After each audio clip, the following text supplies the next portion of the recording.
you see the show, the competition dynamics on the show, but behind the scenes, there are so many like deep conversations. I'm so bummed to see you guys go. How are you feeling this morning after watching the episode? I think it's a mixture of emotions, right? Like it sucks to have been eliminated because I know Tasha and I are really strong competitors and we really wanted to stay and compete. So it's just a mixture of emotions. I'm sad it's over, but also I'm grateful that it happened. Yeah. Tasha? Same here. And I always talk to James. Like I love James. And if I was going to go out, I'm glad it was him because we kind of had the same mentality about how we saw our demise, and we're both positive people. And so instead of like sulking and just being defeated, like he was the perfect partner to kind of lift you up. And so you hate to go, but you want to go out with the right person. And I think James is the absolute best person. I agree with what Tasha said. Everything happens for a reason. And I wouldn't want to have been eliminated with anybody else because we just were able to support each other. We really needed that.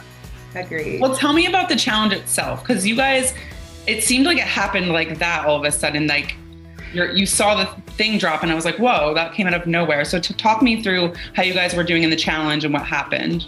Yes. And Sharon, I would say we probably have talked about this a million times at a million different angles. But I think ultimately, James, you can weigh into communication. Because I remember saying, okay, let me know when you're going to let go. And like, I think we probably could have just had better communication because I wasn't off balance or anything. And 10 pounds is lightweight for me. And so I don't know, James, what are your thoughts? No, Tasha's not wrong. I think when you're in it, like you don't really realize kind of what went wrong. And I'm so glad to have watched it back because I think seeing it 100%, it was a communication thing. I clearly clipped it on too quickly and I should have slowly actually like supported it while Tasha made the adjustments. Like you saw with Tyson and Alyssa. You also saw it with Kayla and Xavier. It was just making more of that slower transition of like giving her the weight and making sure she was comfortable. So yeah, unfortunately it was just miscommunication and mistakes happen.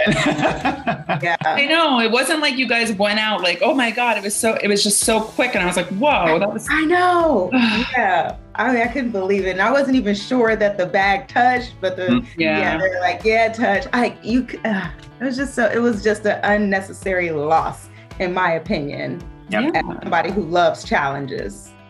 Well, so let's talk about the deliberation, because obviously, James, I know you and Leo have a very close relationship. I'd love for you to kind of clear up, like, you weren't saying his name, but you knew he was an option. Can you kind of talk me through that? Yeah, I mean, like you heard in the episode when Leo and Justine are talking, he said, like, I doubt James is going to say, I want to go against Leo. And he's not wrong. Like, I never once said, those words never came out of my mouth, I want to go against Leo. I think when you see who wins the daily, and for this case, it was Kylan and Angela, knowing that they were both big brother, you can kind of assume before you even go into deliberation, what options they're going to work with. So Tasha and I already knew that like Leo and Justine were going to be an option, Cinco and Sarah, Ben and Kira, as well as Dom and Cashel. Yeah. So it's not like I was actively pushing for Leo and Justine. I just needed to be comfortable knowing that that was an option. And I also wanted Leo to know he is an option out of my control. But I also, as a gamer, had to recognize that if they did go in and we did happen to win, I would bank money for my challenge bank account that would qualify me for a final. I would be where I needed to be. I would be at 5,000 exactly. So I recognized the game part of it, but I was never comfortable with just putting a knife in Leo's back and being okay with it. So, and I know Tasha can elaborate on that too, but I was never like, yeah, I want to go against Leo and I'm totally okay with losing an amazing racer. No, I was loyal to Leo and Kayla despite what we saw. Yeah. Was Amazing Race and Survivor working together? Yes. We love the racers. Yeah, that was our plan. And so that's why, you know, if Dom and Cashel went in or Leo and Justine, that's a loss for us either way. Right. But there was other options being talked about that we obviously were more prone to. Right. And I would say on the episode, you did kind of see them mention Shannon and David. Mm-hmm. And so we were really wanting that to be a third option, but it just didn't pick up steam at all. Do you think if they felt like if they did throw David in, because he is big brother, it might be like the first strike kind of thing? Yeah, I think it was for them in their mind too early to kind of make a shot at their own. And I get the game strategy in that, but that was what we would have preferred.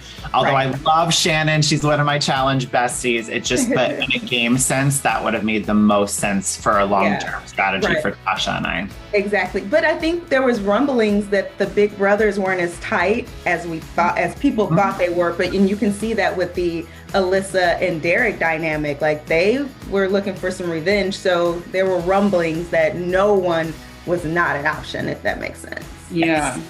Tasha, out of curiosity, what was your relationship with Sarah from Cagayan? Did you guys talk? Were you okay? Girl, Sarah was my girl. So she slept next to me and we would have like the best talks. And I will say on Cagayan, like, Sarah went out way too soon based on the cast drama. And so we were cool since then. Love Sarah. And I know from her other seasons on Survivor, she didn't get the most love, but Sarah was awesome. Like, I loved her. We were super cool. Yeah. And to echo that point, like the first night in the compound, Tasha and Sarah came to me and Kayla and was like, if you need a home with Survivor, you have a home. And like, I've met Tasha and Sarah before at their finale of Survivor Cagayan. So there was a little bit of a familiarity there. So I love Tasha and Sarah's dynamic. Me too. I know you guys were worrying about yourselves, but what was with Dom not plugging the hole? That's $1 million question. I'm still shocked. I mean, being in the tank, I could see his tank draining so fast that I had to start questioning my own sanity. I was like, am I doing something wrong in this challenge? Like, maybe he knows something I don't. But then when I saw it really starting to drain, I was like, oh no, I got the drain on lock. Dom just clearly forgot that was like the main thing that TJ stressed about this challenge. So I was just sitting there being like, please drain, keep going. And seeing all the angles from last night, I didn't realize, like, literally if Cash's tower would have fallen, we would have won by default because their water was just going to be gone. Right. And when you're in these challenges, it's moving so fast. I think Dom literally forgot that he needed to plug the drain. And it happens. It happens. And like, poor James injured himself sitting on that drain. He sacrificed his body to make sure that water didn't leave. So thank you, James. Like that's how much he was committed to the challenge. Anything for the team, Tasha. Is there anything else from the episode that we didn't see, or anything you want to clear up that maybe viewers didn't see? Because, you know, this show has so many people. They don't get to show everything. Just about the relationships, anything that you guys remember? I mean, for me, I was just like, Amazing Race was really, really strong. Like, I really wish people saw more of the dynamic between Leo, Kayla, and I. With being the three of us only from Amazing Race, we just got really close so quickly. And of course, I had that friendship with Leo prior to even going on the challenge. But yeah, like I love Leo and Kayla. I'm excited to see what they can do to hold the fort down for Amazing Race moving forward. But there was a really fun dynamic between the three of us, and we knew that we really needed to play the middle for as long as possible. But Survivor had more of our allegiance than any other show, I would say. Okay. And I would say for me, because there are so many people, and you're right, with the editing, you can't see everything. Everyone on this show was amazing, like amazing people, amazing stories. And you have so much time to just sit and talk to people. You start forming these relationships, like just genuine relationships. Like when the show is over, I want to hang out with you. Like I want to travel with you. And so you see the show, the competition dynamics on the show, but behind the scenes, there are so many like deep conversations. Like I remember talking to Sarah about a lot of like the issues with African Americans and police. And we've talked all night about that. And it's just, you know, that's like a totally personal level. Even in the competition, getting to know people on such deep levels was amazing. Yeah. I mean, even in addition to that, TJ seemed to really think like he was impressed by everyone, it seems like. Yes. Oh, yeah. Yes. After the first challenge, TJ was like, okay, the bar was here, and now it's like here. And I'm like, oh man, TJ, he was like, it could have been way down here. But I think he was just so impressed by the level of competitiveness and like fire we had. And TJ, like I love Jeff Probst. He has my heart, but I say TJ has my mind. But he was just so positive and like encouraging, and he was just sweet, and he's cute too. And you saw in the episode last night that he hadn't seen a group with this amount of heart in a long time. And there was so much truth to that. And I wasn't sure if I was going to like TJ. I thought he was going to be really intimidating. But no, like there was a few times like he even said to me, why are you always smiling at a challenge? And I was like, I'm just so happy to be here. I'm just soaking up this experience as like a weird childhood dream coming true. And when he told me on 2 different occasions that despite everything that was going on for my journey on the challenge, he said that I was a really great competitor. So that meant a lot to me that he took the time to like say that and give me some words of encouragement. So TJ's a really great guy. It's amazing.